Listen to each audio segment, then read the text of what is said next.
Fala galera, tudo bem com vocês? Vamos lá então para mais um resumo pós-rodada aqui no nosso humilde canal, né? Para fazer o resumo então aí da 27ª rodada do Brasileirão 2025. Nesse vídeo falar um pouquinho aí dos confrontos, vou comentar sobre resultados, sobre tabela e mais algumas coisas também, algumas coisas até mais pertinentes, né? Sobre esta mais uma rodada aí de campeonato. Então, sem mais delongas, vamos lá então para mais um resumo pós-rodada aqui no canal, né? Essa rodada de Brasileirão que começou então começou no sábado, no dia 4 de outubro, terminou no domingo, dia 5 de outubro, também conhecido como ontem, no momento que eu gravo esse vídeo. Vamos lá então, né? Primeiro jogo então, da rodada. O primeiro jogo então do dia de sábado, Fluminense 3, Atlético Mineiro 0. Um baile do Fluminense, hein? E cabia mais, viu? Cabia mais, só pra comentar, né, cara? O Fluminense que abriu o placar logo com 15 minutos de jogo, com o gol do Samuel Xavier. Veio a segunda etapa, o Fluminense ampliou com o Kevin Senna. E no finalzinho do jogo, Pitolê do ex, né? Keno, ex-jogador do Atlético, fez o terceiro gol do Fluminense para liquidar a fatura, para decretar o passeio do Fluminense para cima do Atlético, né, cara? Com esse resultado, o Luiz Ubeldia segue invicto no comando do Fluminense. Ele chegou ao seu terceiro jogo com 2 vitórias e um empate. Com esse resultado também, o Fluminense chega então ao seu segundo jogo, segunda vitória seguida jogando em casa. E como eu falei, terceiro jogo sem perder no campeonato. O Atlético, por sua vez, que tinha vencido na rodada passada, volta a ser derrotado. E já que eu citei o Zubeldia, que começou bem até aqui no comando do Fluminense, o Sampaoli, por sua vez, no Atlético, já não começou muito bem e preocupa, tá? Preocupa. Vamos ver o que será daqui pra frente, né, cara? Vamos ver do que será daqui pra frente desse Atlético Mineiro aí de Jorge Sampaoli. Vamos lá então para o próximo confronto então da rodada. Internacional 2, Botafogo 0. Primeira vitória de Ramon Dias, que ao mesmo tempo segue invicto no comando do Internacional. O Inter que abriu o placar logo cedo no jogo com o gol do Alan Patrick. O Internacional no segundo tempo, logo no começo da segunda etapa, eu até me bolei aqui. O Internacional ampliou com o gol do Vitinho. Aí que aparece o nome completo dele, mas o nome do cara é Vitinho. Mano, coisa do Google, né, cara? Coisa do Google, se você não pesquisar, você fica meio, né? Com esse resultado, então, o Inter, pelo Brasileirão, volta a vencer após 4 rodadas. E com esse resultado, se afasta ali da parte de baixo da tabela, ali mais ou menos. O Botafogo, por sua vez, sofre então sua segunda derrota seguida, jogando como visitante no Brasileirão. E volta a ser derrotado, né, cara? As 2 derrotas seguidas do Botafogo fora de casa foram contra Fluminense, um clássico carioca. E agora contra o Internacional. E eu não posso deixar de citar, né, cara? Essa rodada, mais uma, né, cara? Foi uma rodada marcada aí por polêmicas envolvendo, então, a nossa queridíssima arbitragem, né, cara? E nesse jogo, então, contra o Internacional, teve esse lance aqui, cara. Teve esse lance aqui envolvendo o Arthur Cabral, jogador do Botafogo, que simplesmente foi agarrado dentro da grande área e foi derrubado pelo jogador do Internacional. E, cara, aqui eu nem falo pela questão de tipo, esse lance foi pênalti, esse lance não foi. É que assim, cara, o jogo passado do Internacional contra o Corinthians, que inclusive eu citei aqui no resumo pós-rodada e fiz para o jogo também, né, cara? Teve um lance onde. Teve aquele lance envolvendo puxão, suposto puxão, melhor dizendo, né, cara? A favor do Internacional, lance do Bruno Henrique com o Kaká, inclusive eu dei uma piti, né, cara, nesse pós-jogo, um pequeno spoiler. Acabou que foi marcado pênalti aquele lance a favor do Internacional, só que dessa vez, nesse lance contra o Colorado, dessa vez não foi marcado pênalti. Não foi marcado pênalti. E, cara, é lamentável, cara. É lamentável que a nossa arbitragem brasileira seja assim. E, cara, já tem um tempo já que eu tô naquela questão, será que eu faço ou não faço vídeo falando de arbitragem e tal? Porque, cara, é um assunto, querendo ou não, desgastante, repetitivo, né, cara? Eu até pensei em fazer isso, mas é muito repetitivo, cara. É muito repetitivo. Falar de arbitragem brasileira, sendo bem sincero, é chover no molhado. E, infelizmente, não vai mudar nada, cara. Infelizmente, é uma situação que provavelmente não vai mudar. E é chato, cara. É chato ficar falando de arbitragem. E eu nem tô falando desse lance aqui, né, cara? Eu até poderia discutir ali se foi ou não foi pênalti, mas, cara, É aquilo, né, cara? É aquilo. Falar de arbitragem é chovendo molhado, é desgastante, é cansativo, é repetitivo. Cara, honestamente falando, sobre esse lance em específico, eu honestamente falando, até acho que poderia ter tido algum lance faltoso, né, cara? Poderia ter sido um pênalti ali. E. Enfim, né, cara? Enfim. É. Arbitragem brasileira sendo arbitragem brasileira, né, cara? Sem critério nenhum, sem qualificação nenhuma, sem profissionalização. Algo que tem sido algo que é cada vez mais urgente no nosso cenário, né, cara? E é complicado, cara. É muito complicado falar de arbitragem. E olha que eu tô falando desse lance aqui de Internacional e Botafogo, tá? Tem lances muito mais graves do que esse aqui pra ser dito ainda, né, cara? E eu, assim, meio que eu acabei dando voltas, né, cara? Vocês pensam meio que eu fiquei dando volta em cima de volta e eu acabei, no final das contas, nem falei sobre esse lance? Eu cheguei a falar mais por cima, mas agora falando de vez, eu acho que poderia sim, cara. Acho que poderia sim ter tido um pênalti nesse lance aqui, levando em consideração o pênalti que foi marcado pro Inter na rodada passada contra o Corinthians. Mas, enfim, né? Enfim. Vamos lá então, né, para o próximo confronto então da rodada. Bragantino 1, Grêmio 0. Outro jogo, um dos jogos mais polêmicos dessa rodada, sem sombra de dúvidas, né, Cássio? Mas, antes de falar então das polêmicas, vou falar primeiramente desse resultado aqui, né, cara? Vamos falar primeiramente aqui desse resultado. O Bragantino que, no último lance do jogo, no pênalti que eu vou falar, tenha calma, o Bragantino fez 1x0 com o gol do John John. E com esse resultado, ainda falando de resultado, né? O Bragantino volta a vencer após 5 rodadas no campeonato. O Bragantino vive um momento aí de queda livre na competição. O Grêmio, por sua vez, volta a ser derrotado após 4 rodadas. No momento, o Grêmio supostamente, não supostamente, mas teoricamente vive uma fase de recuperação, de uma certa melhora, podemos dizer assim, né? O Grêmio volta então a ser derrotado aí no campeonato. Mas eu não posso deixar de falar, né, cara? Eu não posso deixar de falar. Assim como foi da polêmica envolvendo esse lance aqui de Internacional e Botafogo, obviamente que eu não posso deixar de citar esse jogo aí entre Bragantino e Grêmio. Vamos lá, né? Primeiro lance em questão, lance polêmico então desse jogo, foi simplesmente esse lance aqui de expulsão, eu vendo o Kahneman, jogador do Grêmio, numa bola lançada ali na grande área, supostamente o árbitro, da mesma visão dele, né, cara, teria visto alguma coisa ali dentro, que o Kahneman teve aí uma conduta violenta para cima, violenta entre aspas, né, cara, para cima do jogador do Bragantino. Nessa, o árbitro acabou expulsando o Kahneman. E, cara, e nem é o lance mais polêmico desse jogo, né, cara? Nem é o lance. Vou falar logo direto aqui, mano. Eu acho que eu tô sendo muito generoso. Não é nem o lance mais absurdo desse jogo, sabe? Porque, cara, na moral, vou falar um negócio. Aqui eu vou falar com sinceridade, tá? Aqui eu tô falando na moral, tá? Na boa. Esse lance aqui, cara, se isso aqui é pra vermelho, eu sou uma geladeira Brastemp. Ou Electrolux, ou Consul, não sei. Qualquer geladeira por aí, cara. Qualquer geladeira fuleira por aí. Cara, se isso aqui é pra vermelho, eu sou uma geladeira. Cara, todo mundo viu que não teve nada. Todo mundo que conseguiu um ângulo mais ou menos ali em relação a esse lance, viu que não foi nada. Só o árbitro desse jogo viu alguma coisa pra expulsar, cara. Só o árbitro que viu pretexto pra expulsar o Kahneman nisso aqui, velho. Porque, cara, na moral, isso aqui, cara, não foi nada, cara. Isso aqui claramente não foi nada. Nada. Expulsão ridícula, cara. Expulsão ridícula do Kahneman, cara. E é basicamente isso, né, cara, que eu tenho pra falar desse lance. Ridículo a expulsão. Ridícula, melhor dizendo, né, cara, a expulsão do Kahneman e lamentável, cara. Tudo bem que o Kahneman tem o seu histórico, ser um pouquinho mais, né? Mas nada a ver, cara. Nada a ver. Lance nada a ver. Expulsão nada a ver do Kahneman.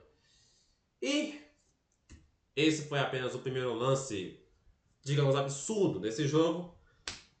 Vamos lá então, né, para o outro lance. Agora sim, o lance, sem sombra de dúvidas, o mais absurdo desse jogo. Bragantino e Grêmio. Bragantino 1, Grêmio 0.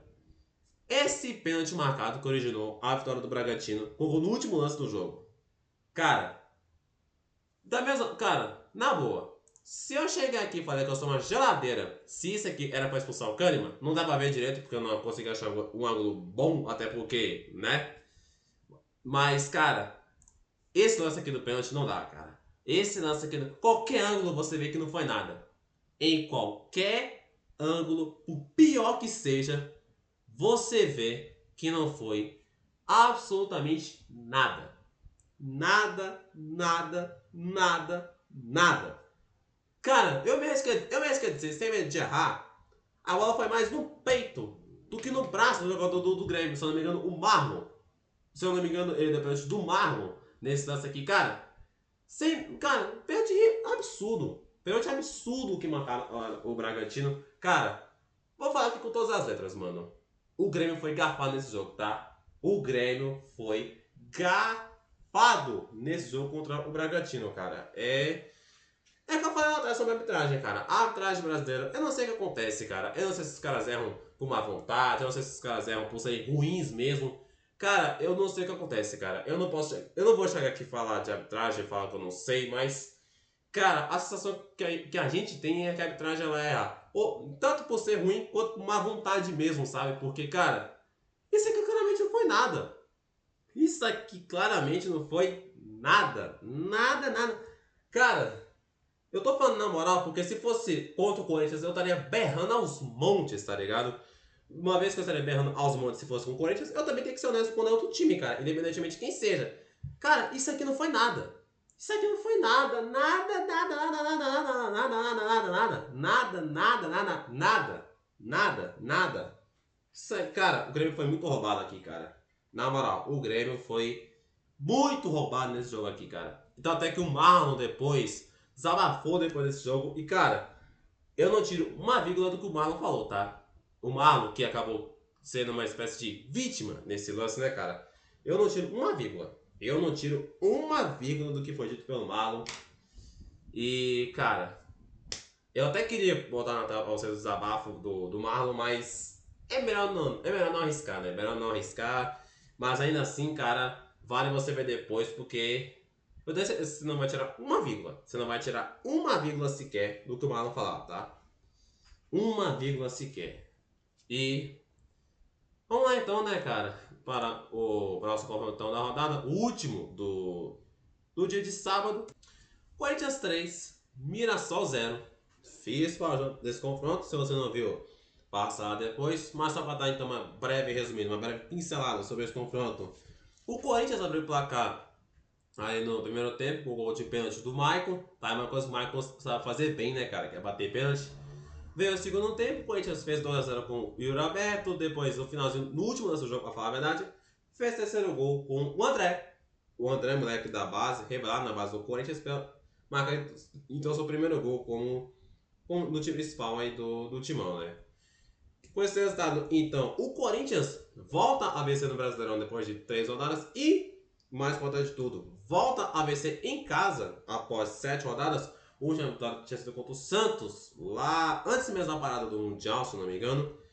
O Mirassol, por sua vez, com esse resultado, chega então ao seu terceiro jogo sem vencer no campeonato. E, salvo engano, essa é a segunda derrota seguida que o Mirassol sofre fora de casa. E será que o Mirassol... Será que vem aí uma queda de produção aí do Mirassol? Vamos ver, né? Será que acabou o gás para o Mirassol? Vamos acompanhar então no decorrer do campeonato, né? E aqui eu fecho então os jogos de domingo, os jogos de sábado, perdão. Agora sim, vamos para os jogos de domingo. Eu acabei me confundindo aqui. Vamos lá então para o primeiro confronto. Vasco 4, Vitória 3. Jogaço, viu? Jogaço entre Vasco da Gama e Vitória. Aquele jogo que ninguém espera muita coisa, que todo mundo acha que vai ser um jogo meio travado, meio... nhé. Mas acabou que entregou puro suco de entretenimento. Esse jogo aqui entregou um entretenimento absurdo para o telespectador, né, cara? Vamos lá. O Vasco abriu o placar logo com 6 minutos de jogo, logo cedo no jogo com Nuno Moreira. O Vitória empatou com o Catalapedra, depois virou com o Lucas Alter. Aí veio o segundo tempo, o Vasco empatou com o gol do Ryan, depois virou com outro gol do Ryan, dessa vez de pênalti, e tá jogando bola o Ryan, viu? Caramba. Depois, Lucas Alter, ex-Botafogo, foi expulso. Aí mesmo assim, o Vitória empatou com o gol do Raul Cáceres, 1 a menos.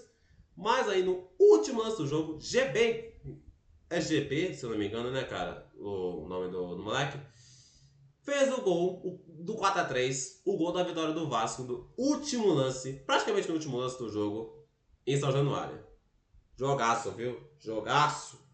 Com esse resultado, então, o Vasco volta a vencer. Ele que tinha tomado 3 a 0 do Palmeiras na rodada passada, volta a vencer no campeonato. O Vitória, por sua vez, que tinha vencido o Ceará na rodada passada, volta então a ser derrotado e segue então mais uma rodada na zona de rebaixamento para a segunda divisão. O Vitória do nosso queridíssimo Jair Ventura. Vamos lá então para o próximo confronto então da rodada. Clássico Choque Rei. São Paulo 2, Palmeiras 3. Outro jogo que, sem sombra de dúvidas, foi o jogo mais polêmico mais caótico, podemos dizer assim, né, cara? Desta 27ª rodada. Mas antes de falar dos absurdos que aconteceram nesse jogo, né, cara? Vamos falar meramente do resultado, né, cara? Vamos falar meramente aqui do resultado do confronto, né, cara? O São Paulo abriu 2 a 0 no primeiro tempo, com gols de Luciano e Gonzalo Tapia. O São Paulo, eu assisti esse jogo, São Paulo e Palmeiras. E de fato, o São Paulo fez esse 2 a 0 com muitos méritos. O São Paulo fez um grande primeiro tempo contra o primeiro tempo ruim do Palmeiras. Veio a segunda etapa, o Palmeiras diminui com o gol do Vitor Roque, tá jogando bola do Vitor Roque, hein? E empatou com o Flaco Lopes, outro que tá voando, com golaço, diga-se de passagem, do Flaco Lopes. E aos 44 minutos, ou seja, no finalzinho, praticamente na apagada das luzes do confronto, o Palmeiras vira o jogo com Ramon Sosa. Uma virada épica, né, cara? Uma virada épica. É claro que eu tenho que citar os absurdos que aconteceram nesse jogo, já sendo bem direto, né, cara? Mas virada do Palmeiras, né, cara? Virada épica aí do Palmeiras. Com esse resultado, então, o São Paulo volta a ser derrotado. Ele que tinha vencido no Fortaleza na rodada passada, volta a ser derrotado. Essa segunda derrota seguida do São Paulo no Morumbi. Ele que tinha perdido para o Ceará, agora perde para o Palmeiras. O Palmeiras, por sua vez, volta a vencer como visitante. Ele que no último jogo que tinha feito fora de casa tinha perdido para o Bahia na Fonte Nova.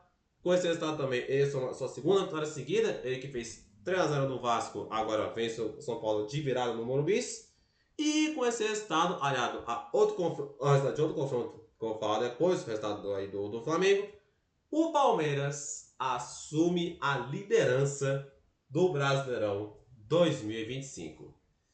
Palmeiras chegou, né, cara? Palmeiras chegou e vamos ver o que acontece agora, né? Vamos ver o que acontece agora com o Palmeiras aí na briga pelo título do Brasileirão. Agora sim, né, cara? Vamos aos lances então, né? Vamos então aos lances absurdos, já sendo bem direto. Não tô querendo tirar mérito da vitória do Palmeiras e tal, mas tem que ser dito, né, cara? Temos que falar algumas coisinhas. Primeira coisa a ser dita foi simplesmente esse pisão do Gustavo Gomes, que ficou pequeno de novo. Oh, caramba! Pronto, galera. Eu tive que abrir o Instagram aqui pra colocar essa imagem, né, cara? Que, cara, esse lance aqui do Gustavo Gomes, cara, eu falei daquele jogo contra... Eu falei lá atrás que o Grêmio tinha sido garfado, roubado contra o Bragantino. Cara, aqui o São Paulo foi... O São Paulo... Vamos ser bem direto, cara. O São Paulo foi garfado contra o Palmeiras, tá? O São Paulo foi garfado contra o Palmeiras. O primeiro lance foi essa não expulsão que era pra ser expulso, cara. Isso aqui claramente era pra ser expulso. Esse pisão aí do Gustavo Gomes. E sim, tive que pegar essa imagem, uma página São Paulina, porque o Google só tem imagem pequena, né? Então eu tive que abrir o Instagram, pegar a imagem, uma página São Paulina pra mostrar esse lance aqui. Mas, cara, lance pra vermelho, cara. Lance claramente para vermelho do Gustavo Gomes. E certamente se o Gomes fosse expulso, talvez numa eventual expulsão não faria. O Palmeiras poderia ter virado do mesmo jeito, que seria ainda mais épico, mas, cara, ainda assim poderia sim ter feito a diferença. E, cara, lance para vermelho. Lance claramente para vermelho esse pisão aí do Gomes. E é para ser expulso. Com certeza era para ser expulso nesse jogo aí contra o São Paulo. Nesse pisão em cima do Gonzalo Tapia, salvo engano, tá? Salve o engano. E o segundo lance, e na minha visão, um dos mais absurdos, se não o mais absurdo, então, nessa rodada, esse pênalti marcado, não marcado, melhor dizendo, a favor do São Paulo. Vamos lá. Deu uma bola cruzada do São Paulo aí na grande área que passou, não me engano, passou pelo Luciano, alguma coisa assim. A bola ia sobrando nesse jogador aqui do São Paulo que não vou lembrar quem era, mas ia sobrando nele. O Alan, jogador que inclusive tinha saído do banco de reservas, simplesmente deu esse carrinho. Não sei se foi querendo ou sem querer, mas ainda assim, deu um carrinho em cima do jogador do São Paulo e derrubou na grande área, no lance de ataque claro do São Paulo e pênalti. Pra mim é pênalti isso aqui. Deveria ter sido marcado pênalti, cara. Deveria ter sido marcado pênalti nesse lance, porque, cara, independentemente do Alan ter tropeçado ou não, o Alan claramente chega no carrinho em cima do jogador do São Paulo e derruba. Carrinho dentro da grande área, acertando o adversário e derrubando o adversário, é pênalti. É pênalti, não tem nem o que falar. E, cara, era pra ter sido marcado. Aqui era pênalti indiscutível, tá? Indiscutível. Eu até estranhei, cara. Eu até estranhei quando o árbitro não marcou pênalti nisso aqui. Mas por incrível que pareça, ele não marcou. E era pra ter sido marcado, cara. Era pra ter sido marcado. E é isso, cara. Não tem muito o que falar. Se eu for falar mais coisas, eu vou ficar repetindo o tempo todo, mais do que eu já costumo repetir por mania. Né, cara? E basicamente isso, né, cara? Basicamente isso. Tanto esse lance do Gustavo Gomes, que era para ter sido expulso, quanto esse pênalti que deveria ter sido marcado, então, para o São Paulo, são lances que a arbitragem errou feio. Os árbitros do senhor Ramon Abate-Abel, nossa, errou feio pra caramba isso aqui, viu, velho? E enfim, né, cara? Já falei que eu tive pra falar então de arbitragem, já dei meu recado lá quando tava falando do jogo do Internacional. Vamos ver agora, né, cara? A CBF que inclusive tomou a atitude de afastar tanto o Ramon Batiabel quanto o árbitro do jogo do Grêmio. Ah, convenhamos. Não vai acontecer nada, né, cara? Não vai acontecer nada. Vai ser um afastamento, sei lá, 2 dias no máximo. Depois esse mesmo cara volta pra apitar o jogo depois, do seu time, provavelmente. Você que tá assistindo esse vídeo. Enfim, né, cara? Todos nós sabemos, já sabemos como funciona e como eu falei lá atrás, né, cara? Provavelmente não vai mudar. E infelizmente, a tendência é não mudar. Não mudar nem um pouco. Vamos lá então, né, para o próximo confronto então da rodada. Tive que parar a gravação durante o tempinho porque meu notebook aparentemente quis dar migué, mas eu já dei um jeito nele, né, cara? Mas vamos lá então continuar. Bahia 1, Flamengo 0. Isso mesmo que você tá vendo. O Bahia venceu o Flamengo na Fonte Nova depois de um bom tempo que o Bahia volta a vencer o Flamengo. E outro fato curioso. Rogério Ceni, depois de 16 derrotas contra o Flamengo, finalmente conquistou a primeira vitória contra o Flamengo. O impossível aconteceu. Ele já tinha vencido São Paulo há um tempinho atrás, agora vence o Flamengo pela primeira vez na carreira como técnico. O impossível aconteceu, como diz o nosso queridíssimo André Henning, né, cara? E vamos lá, né? Com gol solitário no finalzinho do primeiro tempo, com o gol do William José. O Bahia, com esse resultado, volta a triunfar na Fonte Nova. O segundo triunfo seguido na Fonte Nova. Ele que tinha vencido o Palmeiras, olha só, há 2 rodadas atrás. Agora vence o Flamengo na Fonte Nova, né? O Flamengo, por sua vez, com esse resultado, o Flamengo teve 2 jogadores expulsos. O Danilo, numa série totalmente bizarro por parte do Danilo, né? Obviamente. E do Alacian, 2 jogadores a menos, aliás. O Flamengo, com esse resultado, volta a ser derrotado no Brasileirão após 12 rodadas. Sim, 12 rodadas. E com esse resultado também, o Flamengo, como eu já vi estado lá atrás, aliado com esse resultado aqui do Palmeiras, o Flamengo perde a liderança do Brasileirão 2025. É claro que ainda tem muito campeonato pela frente, o Flamengo pode muito bem recuperar a liderança, mas ainda assim, o Flamengo perde a liderança e vai ter que correr atrás agora, né? Agora vai ter que correr atrás, vai ter Libertadores aí mais pra frente. E vamos ver o que acontece agora, né? Vamos ver o que acontece agora nessa disputa pelo título do Brasileirão de 2025. Vamos lá então para o próximo confronto então da rodada. Juventude 1, Fortaleza 2. Duelo direto na parte de baixo da tabela. O Juventude abriu o placar com o gol do Rafael Bilu logo por 6 minutos de jogo. O Fortaleza no segundo tempo virou com golaço, diga-se de passagem, do Mancuso. E virou o jogo aos 40 minutos do segundo tempo com o gol do Adam Barreiro, centroavante argentino, se eu não me engano. O Juventude teve o Luiz Managa sendo expulso aí no último lance do jogo. E é isso, né, cara? O Fortaleza então vence o Juventude de virada lá em Caxias. O Juventude, com esse resultado, chega ao seu quinto jogo sem vencer e vai para vice-lanterna do campeonato. O Fortaleza, por sua vez, ultrapassa o Juventude na tabela de classificação, sai da vice-lanterna, volta a vencer. E agora segue aí, cara. Segue aí buscando uma reação e vamos ver o que acontece. Vamos ver então o que acontece com o Fortaleza, se ele reage ou não nesse Brasileirão. Tanto que até rimou, né? Até rimou a minha fala. Vamos lá então para o próximo confronto então da rodada. Ceará 3, Santos 0. Primeira derrota do Voivoda no comando técnico do Santos. Justamente aconteceu esse rival, né? Afinal de contas, ele era técnico do Fortaleza.